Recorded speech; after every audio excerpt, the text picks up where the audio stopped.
Imagine your 25-year-old daughter leaves home to take an exam, and just a few days later, you get a call from an unknown caller that your daughter is no longer alive.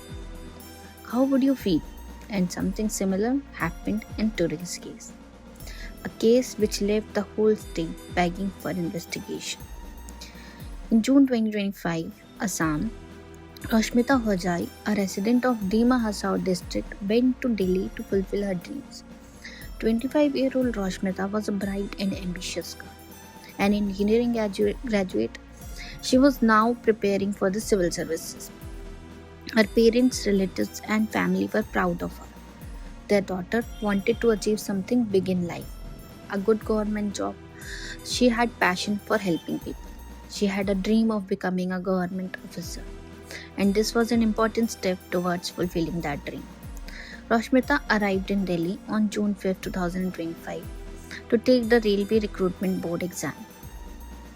The plan was to catch a train back to Assam as soon as the exam was over. And that same day, after taking the exam, Roshmita called her mother and told her that everything was fine and that her exam had gone well.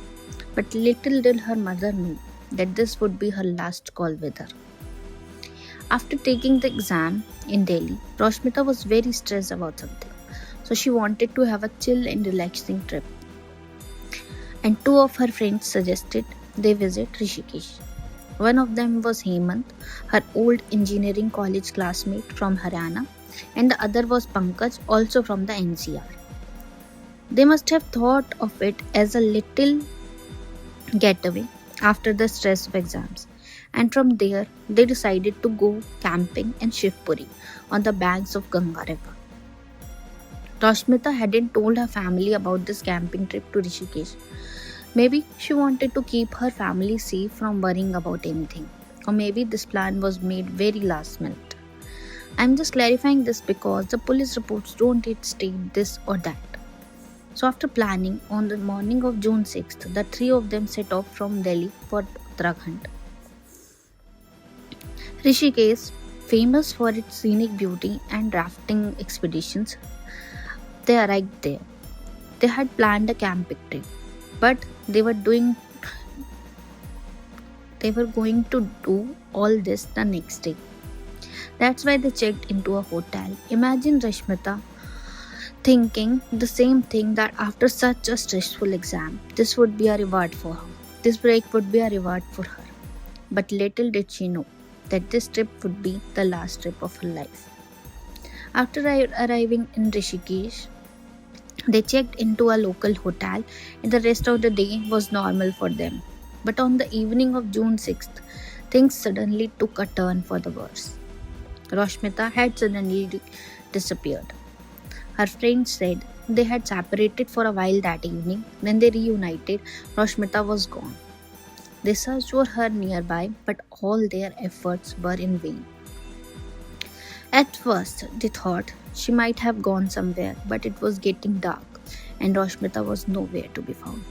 So their anxiety began to grow. Now they were on the run, so they went to the campsite, and near this campsite, a local man shared some strange information with the police.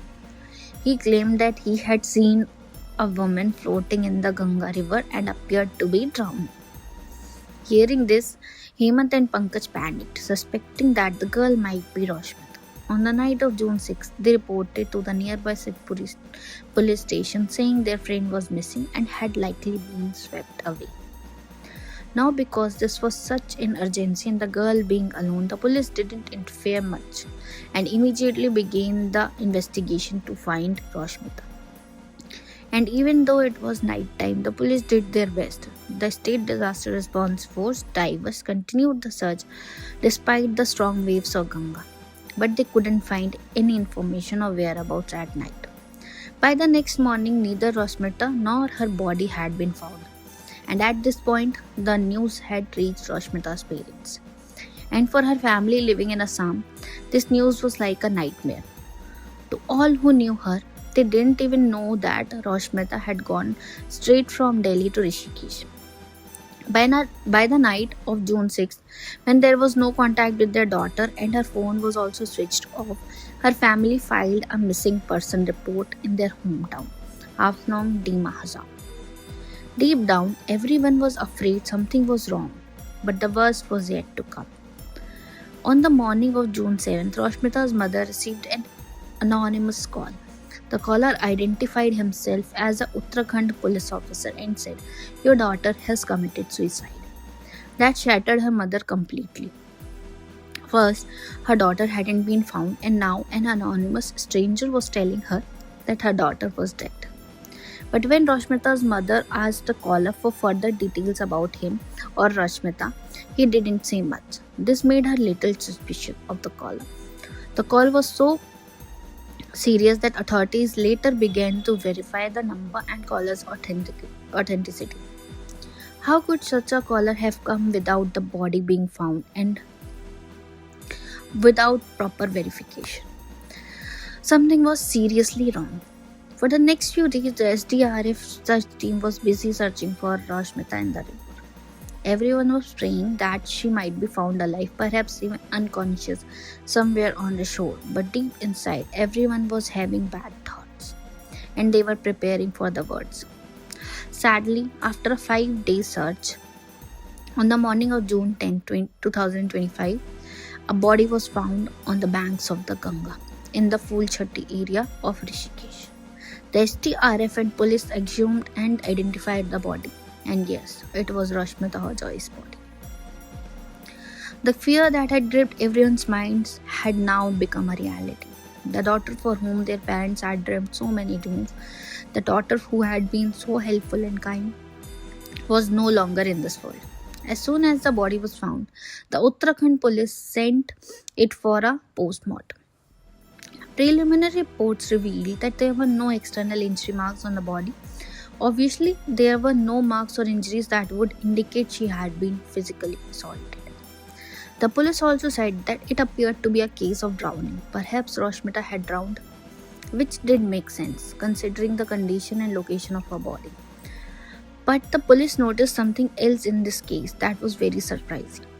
According to the police, when they checked Roshmita's phone, they found evidence that indicated that Roshmita was extremely depressed about her career and her exams. According to the police, Roshmita was unhappy with her exams she had taken in Delhi and was in a very bad mood. And they suggest that this may have been the reason she took her own life by jumping into the river.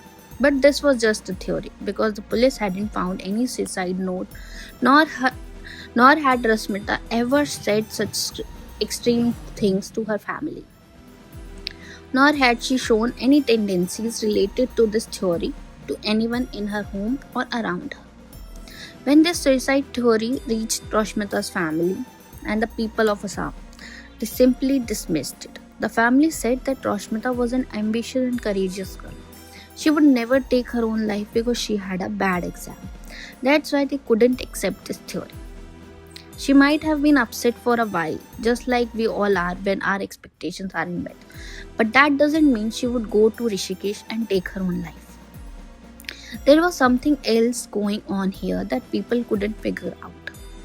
That's why Roshmita's parents and her siblings were now pointing to foul play. They had completely dismissed the drowning theory and were now asking the police questions. She was supposed to come home by train on June 5th. So why did she arrive in Uttarakhand? Why did her phone suddenly go off? And who were these Hemant and Pankaj she went with? Why didn't they call us that they were going somewhere else? And how did she reach the river while they were there? That's why not just family but the entire community was unhappy with this explanation. Student unions from Dima Hasao and the Dimasa community in Assam launched protests. An organization called the All Dimasa Students Union demanded that the entire case be investigated in detail. They stated that they suspected that Roshmita's death was not a simple accident or suicide, but rather a murder. Voices also rose on social media. Many claimed that information was being withheld from the public. Some reports even stated that when Roshmita's body was found, some clothing items were missing. Hearing this, many speculated that she might have been sexually assaulted and thrown into the river to destroy evidence. They all demanded that same thing: bring out the truth, whatever it may be. Public pressure was mounting in the case. This matter reached Assam Chief Minister Himanta Biswa Sharma, who personally investigated the case. On June 14th, Sharma contacted Uttarakhand Chief Minister Pushkar Singh Dhami and requested an independent investigation into the matter. The Assam CM openly stated that Rashmita's death had left him devastated. We have lost a daughter under such suspicious circumstances. He appealed to Dhami to ensure a speedy and fair investigation of the entire matter, and that anyone found guilty should be punished immediately. Therefore, Uttarakhand Chief Minister Dhami took the case seriously and responded immediately. He assured the public that a completely transparent and thorough investigation would be conducted in Roshmita's case. Dhami directed the state DGP to investigate the case from every angle. The police, who initially considered it a simple suicide, were now under pressure to re-examine all the evidences without bias. However, for clarity, the police have already taken some action in Roshmita's case. After the body was found, the police took her two friends, Hemant and Pankaj, into custody for questioning. They were with Roshmita until the end. So, taking their statement,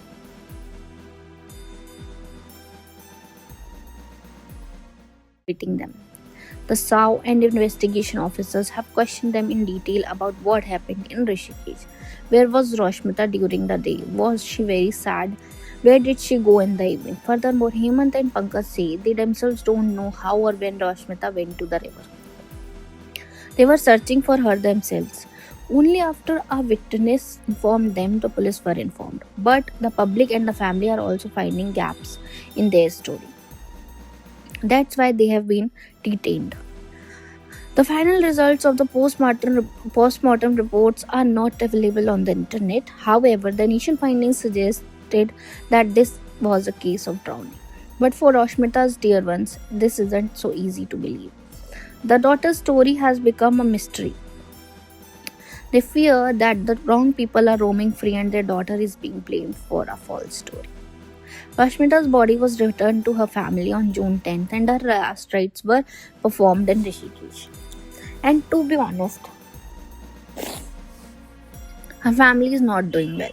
The child was so vibrant and hopeful just a few days ago is no longer with them. Her mother kept crying and asking the same thing over and over. What happened to my daughter? But no one has answered to that question.